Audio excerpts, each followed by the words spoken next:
Hello, this is the first video in a series that will help you to collect your student information and create shared folders using the Gclassfolders tool. The first step is to create a form that will collect their information. So from within your Google Drive, you need to click on Create and then the Form button.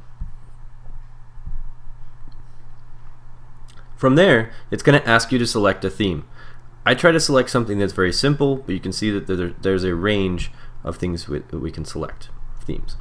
We need to give it a title, and so I'm going to call this Student Info. And notice that it gives my title up top to the document title as well as the title at the top of our form. If you don't like this title, you can always change it. Same for the document title at the top, but the document title is what it will show up as within your Google Drive. Our first question is going to ask for their first name. So I type in first name under question title. I don't need any help text. I think this is very clear. But it is a text question, so I'm going to change the question type to text. It's a required question, meaning they have to enter an answer before they can submit their responses. I click Done, and my question is done. I can tell I've marked it a required question because it has a little red asterisk. Now I need to add another question, so I click Add Item. And I want to ask for their last name. Still a text question, so I'll leave that alone, and I'm going to click the box that says Required Question and click Done. I now have two questions. To add another question, I click Add Item.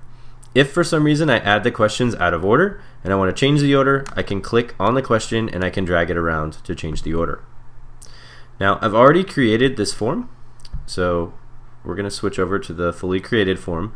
There are 5 questions you need to ask. First name, last name, their Gmail address, and under the help text I added this must be a full Google account with Google Drive, no Yahoo, MSN, etc. accounts.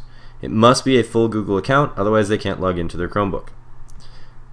Now my fourth question, I ask for their class.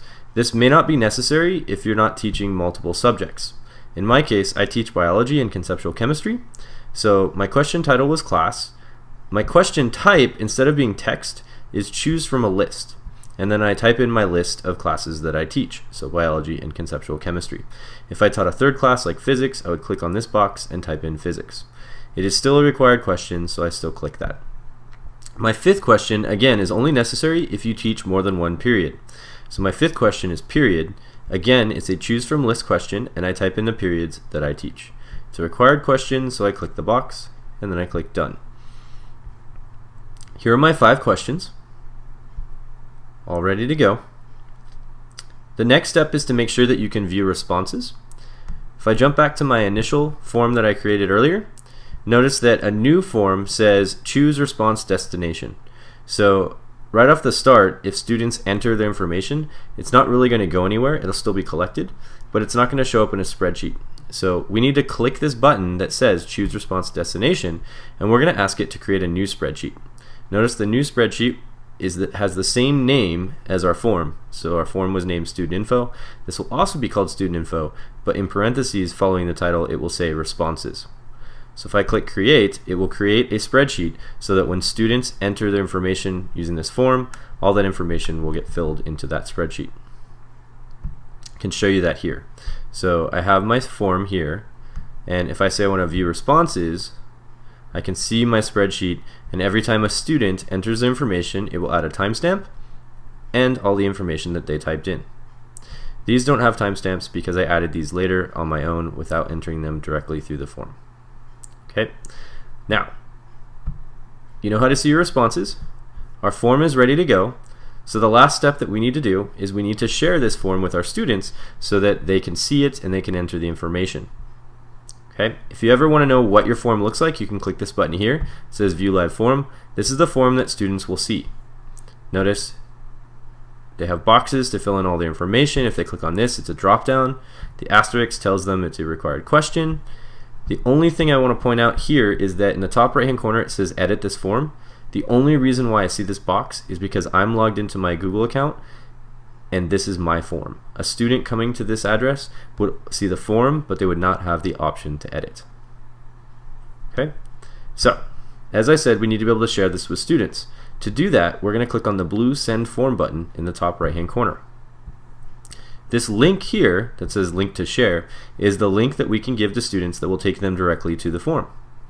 If I select it, click on it, it will select the whole link, and I can either hit Control-C on a PC, or right-click on it and say copy, or if you're on a Mac, you can hit Command-C. This link, once you copy it, can then be pasted into your class website, or added as a link on your class website, or if you use something like Edmodo, you can share the link that way. Another way you can share it is by embedding it. Sites like Edmodo or Schoology allow you to embed forms, and so if you choose to embed, it's very, very simple. All you do from this window is click the embed button, again select the link, and then paste it into an embed window within Schoology or Edmodo or a site like that. Okay, once you share that link, students will be able to click on the link, they'll be able to fill out your form, and that will collect the information. Once you have your students' information, you'll be able to view it in the spreadsheet. So it looks like this. And notice you can actually sort the information by period or by class.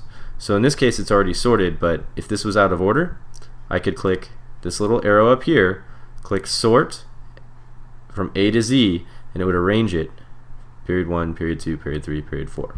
Okay? Alright, our second video will take you through how to use this information to create the actual class folders.